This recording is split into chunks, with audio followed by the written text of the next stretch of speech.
Jnanam Paramam Dheyam. Knowledge is supreme.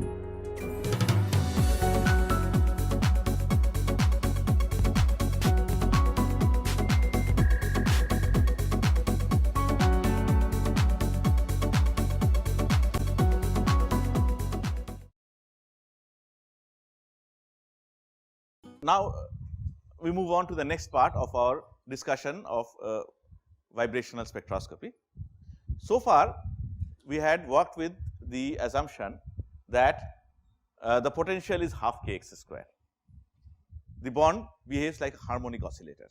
But as you understand, especially for diatomic molecules, the bond cannot behave like a harmonic oscillator, because if that is the case, then even when x is infinity, the bond will not break, isn't it? It is a parabola, it just keeps going up. But then, as you know, HCl does break. If you make it vibrate too much, then it is going to break. So, it is impossible that in a real molecule, in a real diatomic molecule at least, you can have these harmonic potentials. As we will see later on, in case of polyatomic molecules, you can have what are called normal modes of vibration, which are actually harmonic. Okay? But for diatomic molecules at least, this cannot be the right potential. So, we have studied so far. So, the correct potential for a diatomic molecule has to be something like this. For large values of x, it has to turn and reach a saturation. Okay? This kind of an oscillator is called an anharmonic oscillator.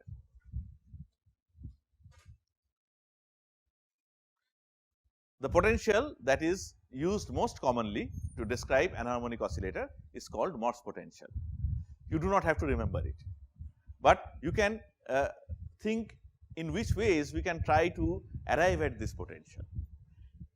In the discussion we had about rho vibrational spectra, if you remember the last expression we had for the energy of the spectral lines, what was the correction term? The correction term was B1 minus B0 multiplied by j plus 1 whole square, right. So, if you now look at the entire expression, what is it? You have a term which is 0th order in j plus 1, then you have a term that is first order, right, and then you have a term that is second order. Similarly, what you can do is you can expand this potential, you have half kx square, right.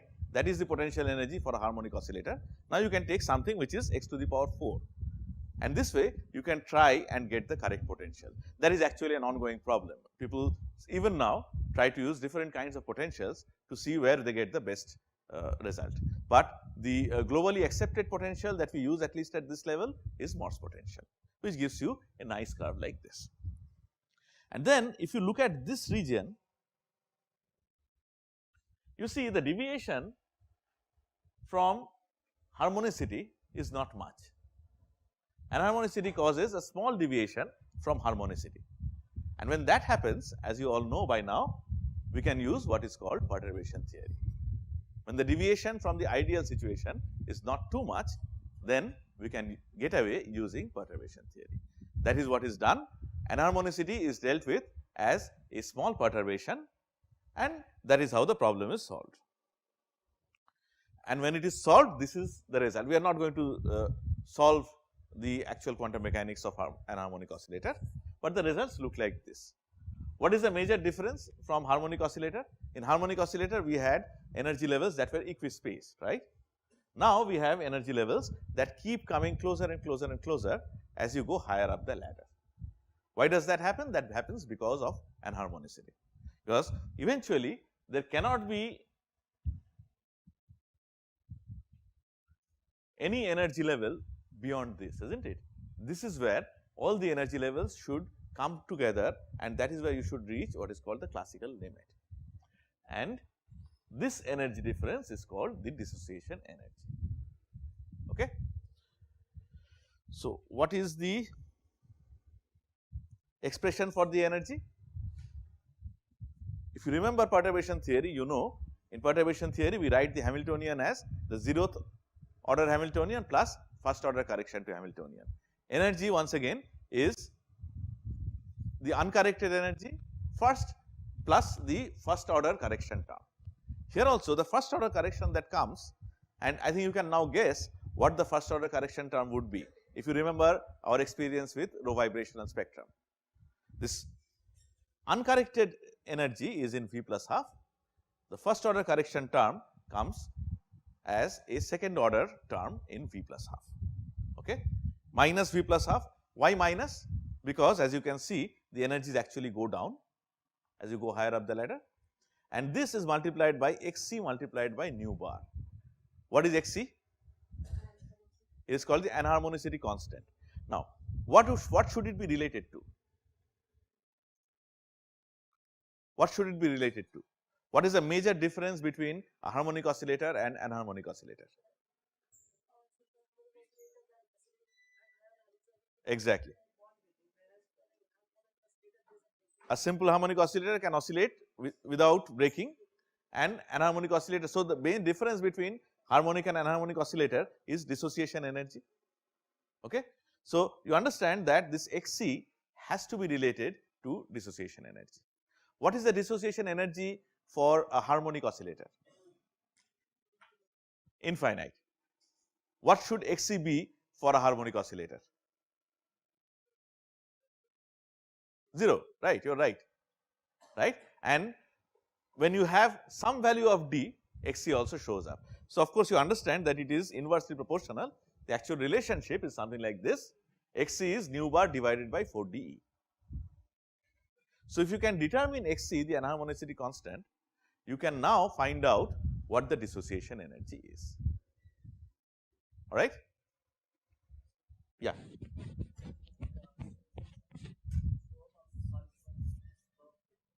What shows up after solving?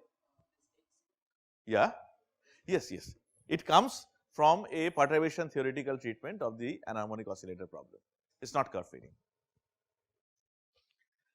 Now, for this the selection rule looks amusing. The selection rules, as you can see in front of you, are delta V equal to plus minus 1, plus minus 2, plus minus 3. And that should actually make you wonder why we call them selection rule. Because plus minus 2, plus minus 2, plus minus 1, plus minus 2, plus minus 3, so on and so forth, essentially means all transitions are possible. So, where is the selection? You understand what I am saying? Where is the selection? Why do we call it selection rule? We call it selection rule because this delta V equal to plus minus 1 is by far the most probable transition. Delta V equal to plus minus 2 has significantly lower probability. Delta V equal to plus minus 3 has significantly lower probability than even delta V equal to plus minus 2, and we will show you the evidence for that. Okay? So, what I try to say is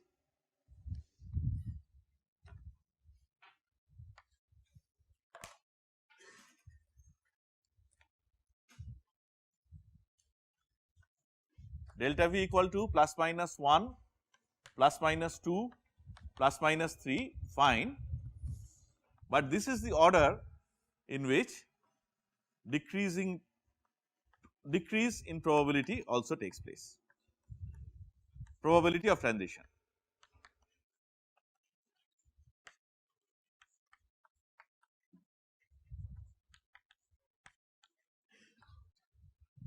Question? How do you determine probability of transition?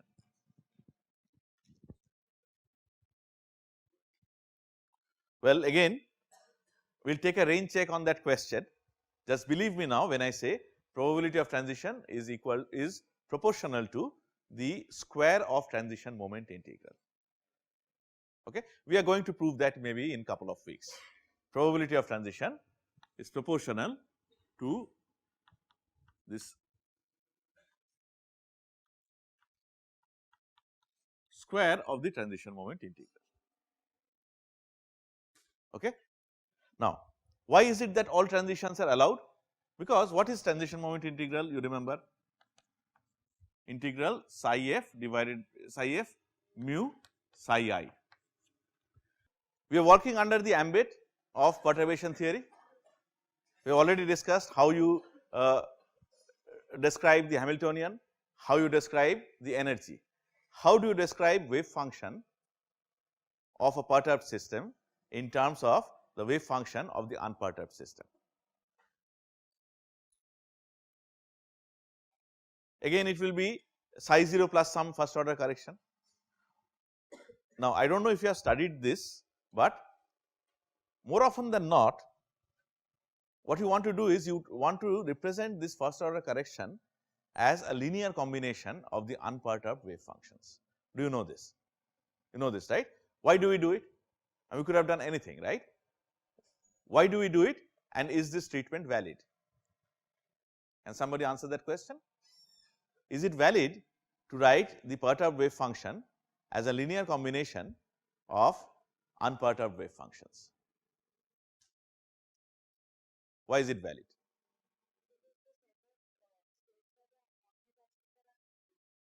Because we have a complete set of wave functions for the harmonic oscillator. So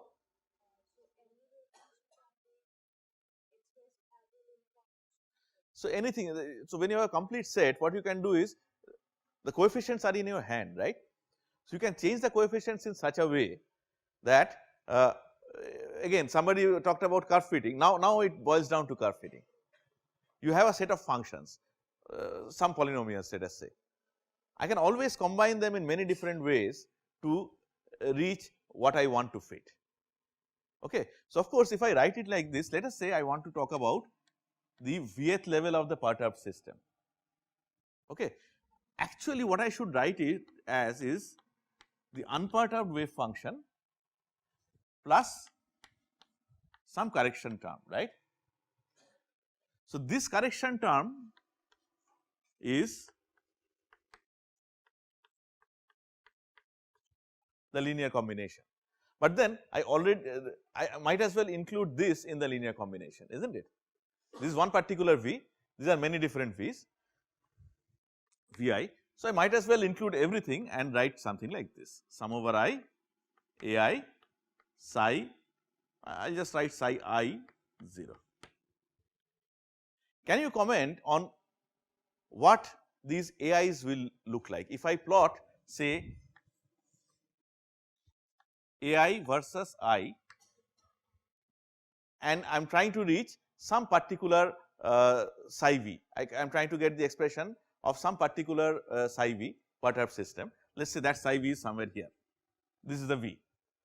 What can I draw a plot that will kind of tell me at least qualitatively what the distribution of the amplitudes are? Just look at this expression, psi V is this, and do not forget where we started from. We started from psi V 0 plus psi V dash. Do not forget psi V dash is a small term with respect to psi V 0. Yes. So it will be something like this. Is that right?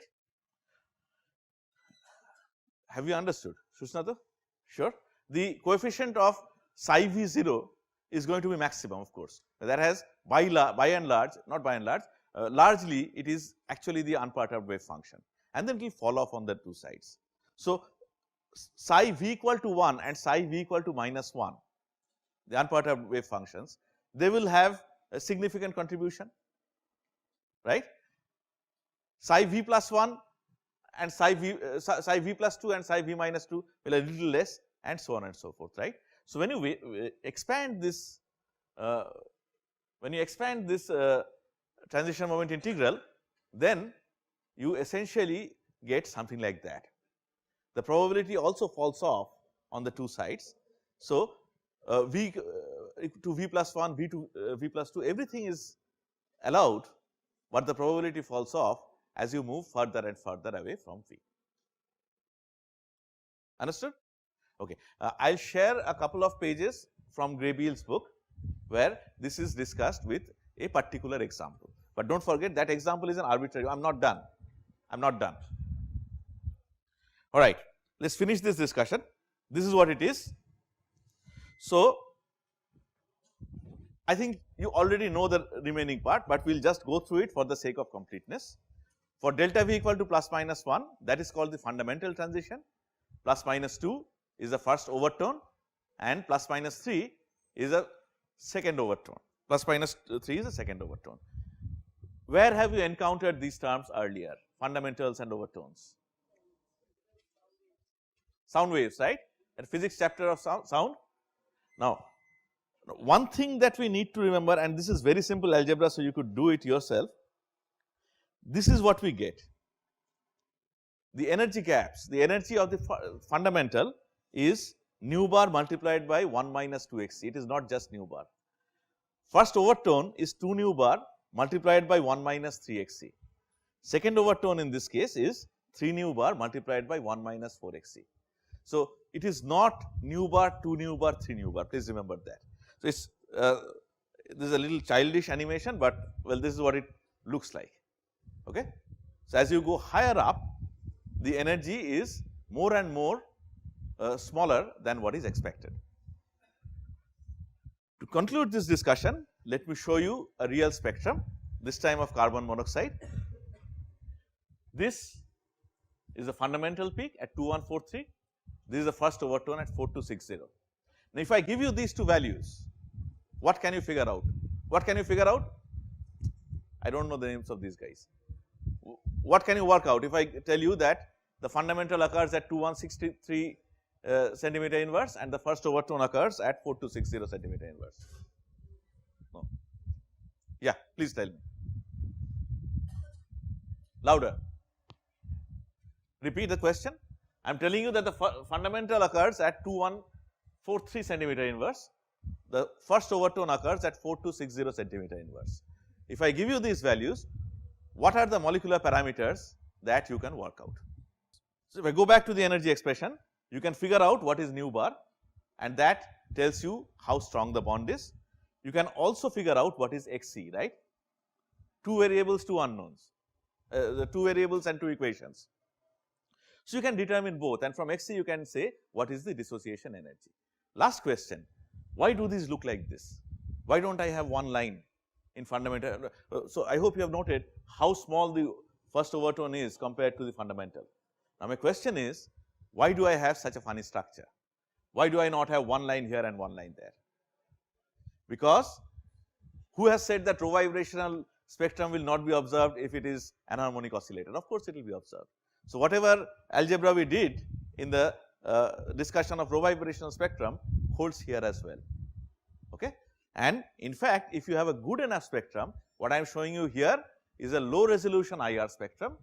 If I actually show you a high resolution IR spectrum, this is what it looks like. This here is the fundamental, that is the first overtone.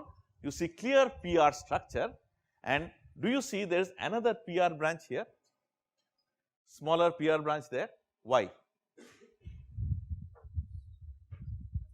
Again isotope effect, right? Isotope of what? Carbon or oxygen? Carbon. C13 is there in a small amount, right? That is why you can do C13 NMR and all. So, that is what shows up in this spectrum as well. So, see, nu has changed, nu has itself changed, and also spacing has changed. Okay?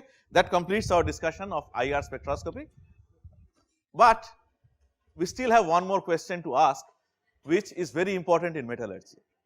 The question is this: suppose we know very well how to do microwave spectroscopy and IR spectroscopy. Now, let us think of the simple non-metal H2. Is it impossible for us to determine the rotational levels, energies and vibrational energies of H2? From the discussion so far, it is impossible, right? Because H2 does not have a dipole moment. No matter how much it vibrates, it will never develop a dipole moment. So, the way out is using the perhaps most important Indian contribution to modern science, that is Raman effect. If you do Raman spectroscopy, then you can actually get an idea of rotational and vibrational levels of non-polar molecules as well. That is what we discuss tomorrow.